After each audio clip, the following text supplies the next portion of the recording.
துவையல்ல இது கறிவடக துவையல் மட்டும் இல்ல. இதுல வந்து நெறைய வகையா நம்ம வந்து துவையல் பண்ணலாம். ரொம்பவே டேஸ்ட்டா இருக்கும். கறிவடக துவையல், கொத்தமல்லி, கருவேப்பில துவையல் இது மாரி நெறைய இருக்கு. இது எல்லாமே YouTubeல நான் ஷேர் பண்ணியிருக்கேங்க. ஸோ இது ரொம்ப ரொம்ப சூப்பரா இருக்கும். அதுக்கு வந்து இந்த சைட் டிஷ் ரொம்ப டேஸ்ட்டா இருக்கும். கண்டிப்பா நீங்க இந்த வாட்டி லெமன் ரைஸ் வந்து இந்த மாரி மில்லட்ல செஞ்சு பாருங்க. செஞ்சு பார்த்துட்டு எப்படி வந்துச்சுன்னு சொல்லுங்க.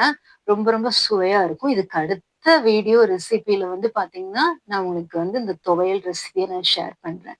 கண்டிப்பா மிஸ் பண்ணாம பாருங்க. நான் ஷேர் பண்ண இந்த ரெசிபி உங்களுக்கு பிடிச்சிருந்துச்சுன்னா, மறக்காம YouTube சேனல வந்து சப்ஸ்கிரைப் பண்ணுங்க. அப்புறம் நம்ம Instagram பேஜ மறக்காம ஃபாலோ பண்ணுங்க.